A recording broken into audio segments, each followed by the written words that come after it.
Ibu Menteri menyampaikan bahwa bank sampah itu punya peranan penting. Bank sampah di situ juga kelembagaannya juga kita buka. Bisa mau PT, mau CV, mau yayasan, mau UPTD, dan sebagainya. Mau BUMD, itu bisa. Satu, kelembagaan. Kedua, bank sampah ini memang harus dikelola menurut saya secara profesional. Karena kadang-kadang bank sampah itu di lapangan dia menjadi mati karena tidak punya koneksi terhadap off-takernya. Sampahnya nggak ada yang mau beli. Tapi kalau saya lihat kan di misalnya teman-teman Montres misalnya tempatnya Pak Gideon, dia sudah punya konsep itu untuk bagaimana mengkonekkan antara sampah dengan off-taker. Dan saya harap ini juga bisa dilakukan di seluruh Indonesia. Adik-adik pramuka juga mengalami perubahan bahwa kumpul angkut buang itu udah kuno. Ayo kita rubah ideologi sampah kita sekarang. Ya.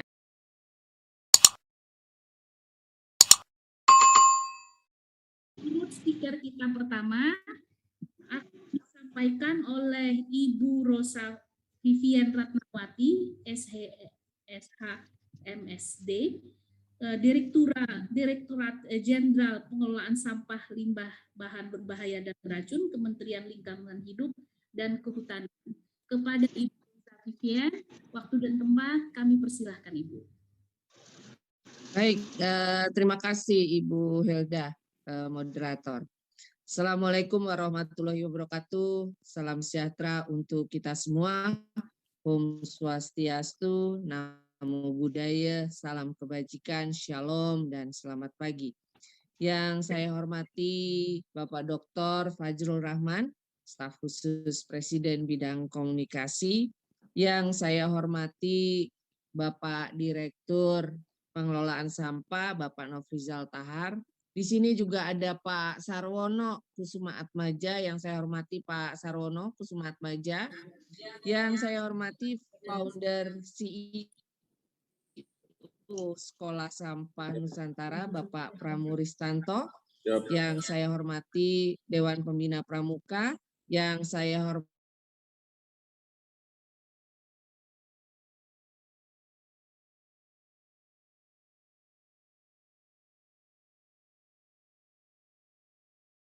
bagi saya bisa mewakili Ibu Menteri Lingkungan Hidup dan Kehutanan untuk menghadiri kick-off program gerakan Sejuta Sampah yang mengambil tema Pramuka Bersihkan Indonesia dalam rangka peringatan ulang tahun Pramuka ke-60. Sangat cocok dan sejalan dengan tema peringatan hari ulang tahun kemerdekaan Republik Indonesia ke-76, yaitu Indonesia Tangguh, Indonesia Tumbuh. Bapak Ibu sekalian, sebelum saya lanjutkan, kita semua harus bersyukur kehadirat Tuhan Yang Maha Kuasa, karena atas berkat dan rahmat-Nya kita bisa bertemu di sini pada hari Sabtu pagi yang cerah, di Jakarta cerah situasinya. Semoga di tempat Bapak Ibu sekalian, adik-adik, kakak-kakak pramuka juga cerah, dan semoga kita semua dilimpahi rahmat dan kesehatan. Tetap jaga protokol kesehatan.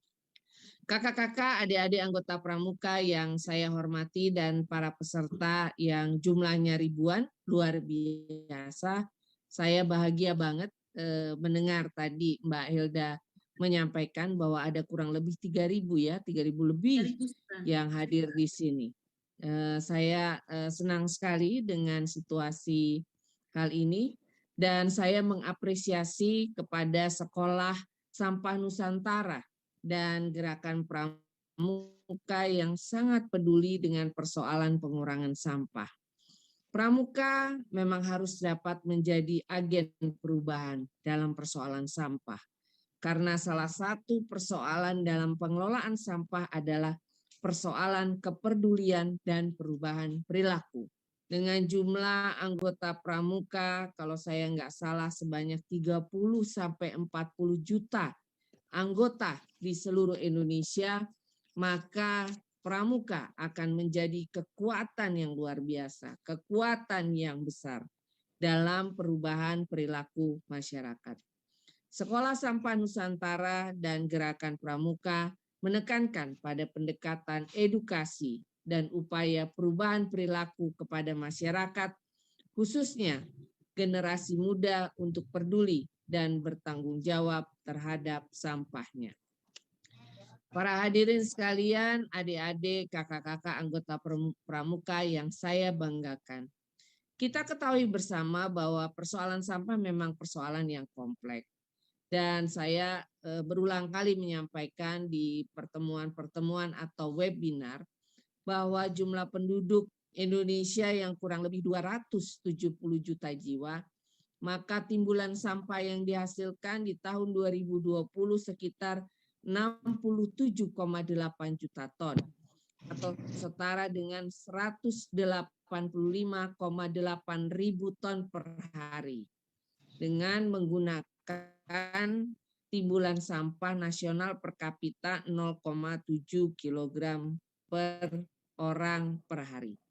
Nah, saya nggak bosan-bosannya menyampaikan ini, mengingatkan pada kita semua bahwa segala pekerjaan yang kita lakukan itu sangat berpotensi untuk menimbulkan kontribusi pada hadirnya timbulan sampah, meningkatnya timbulan sampah. Dan kita khawatirkan angka ini masih tumbuh seiring dengan pertumbuhan jumlah penduduk dan juga saja perubahan gaya hidup. Memang kita sekarang ini kan terutama ya baik tua maupun muda maunya kan hidup mudah. Jadi ya cenderung dengan kemudahan itu maka kadang kita tidak memikirkan dampaknya. Ya kita pakai plastik kemudian buang sampah sembarangan dan sebagainya. Kemudian itu kan nanti bisa ada yang ngambil misalnya. Terus kemudian kita sekarang dalam masa pandemi ini di rumah belanja online, beli makanan secara online dan tentu saja jumlah plastiknya akan meningkat. Nah, hal ini tentu saja perlu dikelola dengan baik. Bukannya saya melarang untuk belanja online, tidak sama sekali. Tapi hal-hal seperti ini harus dikelola. Dan kemudian harus dipilah dari rumah. Sehingga memang langkah-langkah komunikasi, informasi, penyadartahuan atau edukasi untuk membangun resonansi kepedulian persoalan sampah secara terus-menerus harus dilakukan kepada segala lapisan masyarakat, stakeholders, termasuk generasi muda dan pramuka. Saya kemudian kembali kepada regulasi. Amanat Undang-Undang 18 tahun 2008 pengelolaan sampah adanya perubahan paradigma. Berulang kali saya ngomong sebetulnya tentang hal ini. Dulu kumpul angkut buang. Sekarang menjadi pengurangan di sumber, reduce at source, daur ulang sumber daya atau resources recycle. Pendekatan yang dimaksud memang menggantikan pendekatan end of pipe yang selama ini dijalankan, kumpul angkut buang.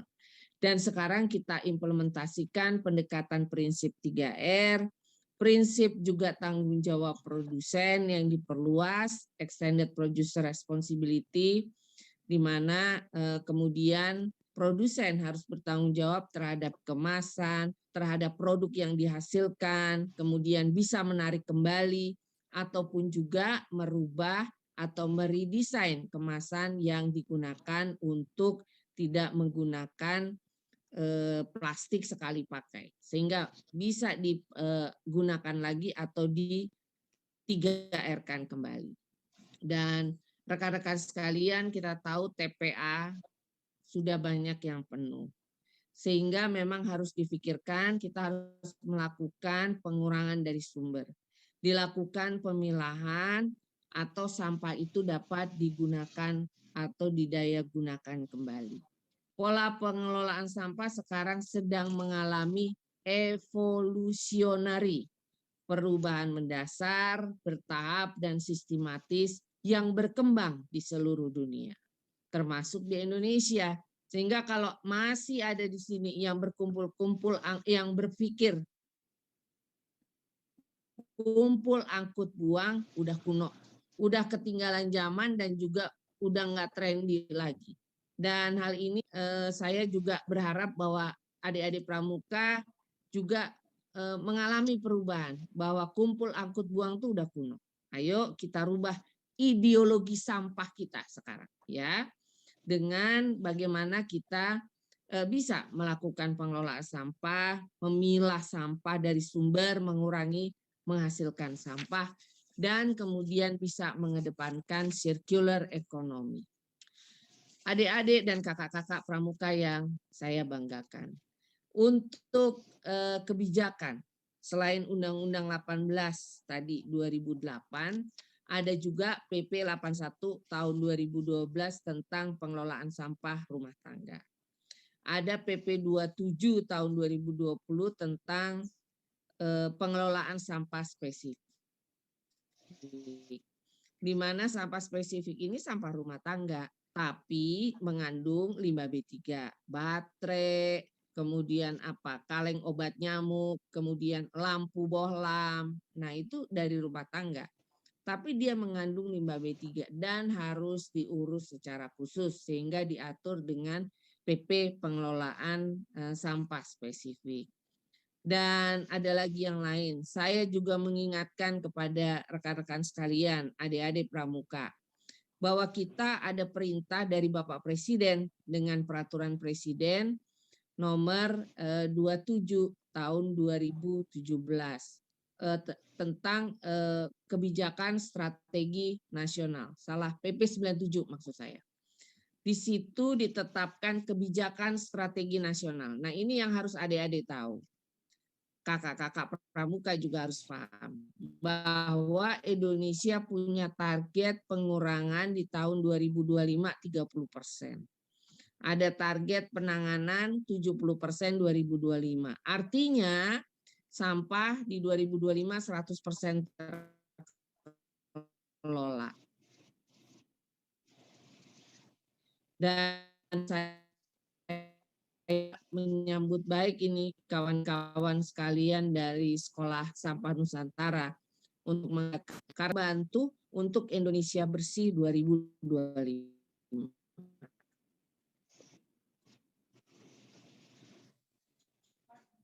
Tapi memang nanti konsepnya harus kita bicarakan dengan baik. Menyampaikan salah satunya, bagaimana kemudian gerakan sejuta bank sampah ini bisa kita lakukan.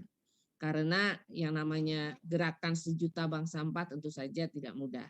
Sekarang Indonesia saja baru mempunyai 11 ribuan. Dan yang lain, ketika kita bicara bank sampah, saya berulang kali juga mengatakan bahwa bank sampah ini adalah satu gerakan masyarakat di mana ada bermacam-macam fungsi. 2 hari yang lalu ketika ada rapat koordinasi nasional bank sampah seluruh Indonesia, Ibu Menteri menyampaikan bahwa bank sampah itu punya peranan penting dalam pengelolaan sampah di Indonesia. Punya peranan penting dalam pembangunan nasional bangsa ini. Yaitu apa? Selain di samping ada edukasi, ada gotong royong, ada kemudian bagaimana juga meningkatkan pengelolaan sampah sehingga sampah itu menjadi tidak terbuang, tapi juga yang lain. Teman-teman semua, adik-adik pramuka, bank sampah itu adalah juga salah satu cara untuk kemudian bagaimana circular economy itu dapat berjalan. Kita tahu teman-teman sekalian, yaitu bahwa kumpul angkut yang diselenggarakan oleh misalnya pemerintah daerah di daerah kita kan masih belum terpilah, ya. Jadi kalau teman-teman udah pilah nih di rumah, kemudian diangkut sama truk sampah dijadikan satu lagi, ya memang kita harus paham bahwa kekuatan itu masih belum cukup, sehingga bank sampah itu mempunyai peranan yang besar untuk bagaimana edukasi memilah sampah dari rumah dan ada tindak lanjutnya. Tindak lanjutnya kemudian kita sampahnya kemudian dibawa ke bank sampah, masyarakatnya menjual sampahnya yang terpilah dan kemudian mendapatkan uang atau pendapatan. Dan kemudian sampahnya itu dibawa ke perusahaan daur ulang, ada off off-takernya atau pelapak dan sebagainya. Nah, kemudian dari perusahaan daur ulang itu sampahnya dicacah dan sebagainya, kemudian dijadikan bahan baku. Bahan baku dibawa ke produsen, mau produsen itu minuman kah, kertas kah, dan sebagainya. Nah, dari situ bahan baku tadi yang dipakai sebagai kemasan, kemudian kan dijual ada minuman, ada mie instan dan sebagainya. Nah, dari situ dijual ke masyarakat ketika sudah dipakai barangnya, ada sampah lagi, itu dipilah lagi. Nah, itulah konsep circular economy sebetulnya. Jadi sampahnya itu tidak akan terbuang ke lingkungan. Sampahnya itu dari sampah, kemudian nanti dipakai produsen menjadi sampah lagi dan dipakai lagi. Itu prinsip circular economy. Sehingga diharapkan bahwa dari situ tidak akan ada sampah yang kemudian dibuang ke TPA. Rekan-rekan sekalian, saat ini juga saya harap nanti Pak Nofrizal akan menyampaikan ada peraturan Menteri Lingkungan Hidup dan Kehutanan nomor 14 tahun 2021. Pengelolaan sampah pada bank sampah. Jadi di sini menekankan edukasi bank sampah. Perubahan perilaku dari ekonomi dan ekonomi sirkular. Nah, bank sampah di situ juga kelembagaannya juga kita buka. Bisa mau PT, mau CV, mau yayasan, mau UPTD, dan sebagainya. Mau BUMD, itu bisa. Satu, kelembagaan. Kedua, bank sampah ini memang harus dikelola menurut saya secara profesional. Walaupun dia tumbuh dari masyarakat, dia kemudian menjadi satu gerakan, tapi dia harus dikelola dengan profesional. Kenapa? Di dalam peraturan Menteri LHK itu diatur bahwa bank sampah itu juga bagaimana administrasinya diatur. Bagaimana kemudian hubungannya dengan off-taker juga diatur. Karena kadang-kadang bank sampah itu di lapangan dia menjadi mati karena tidak punya koneksi terhadap off-takernya.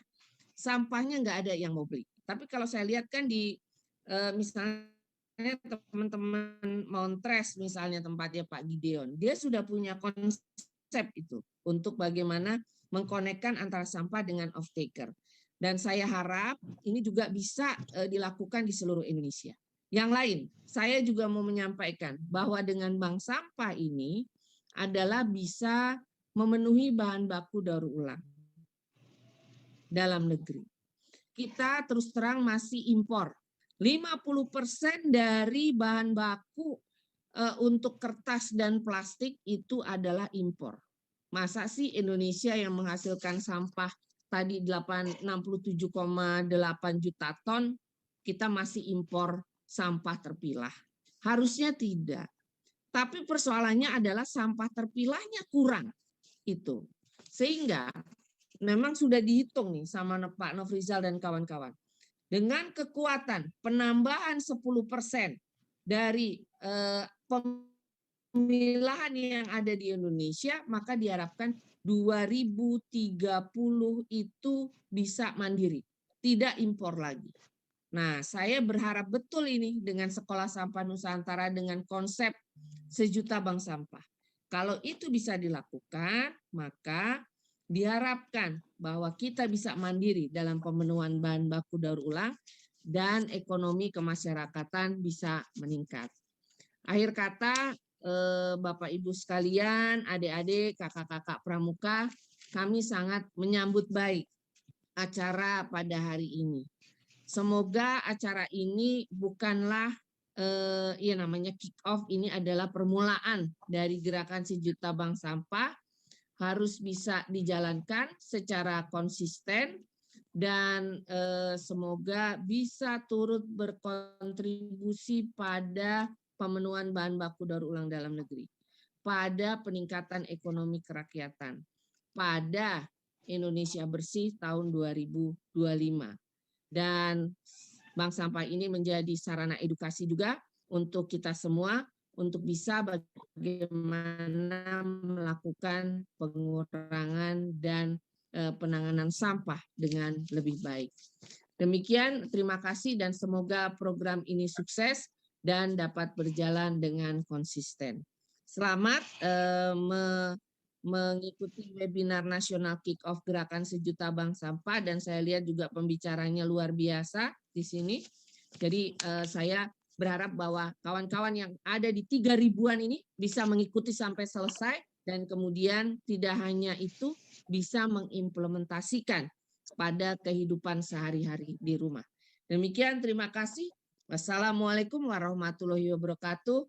Om Santi Santi Santi Om. Namo Buddhaya. Shalom dan semoga Tuhan memberkati. Terima kasih, selamat pagi. Pagi. Terima kasih Bu Rosa atas paparannya hari ini.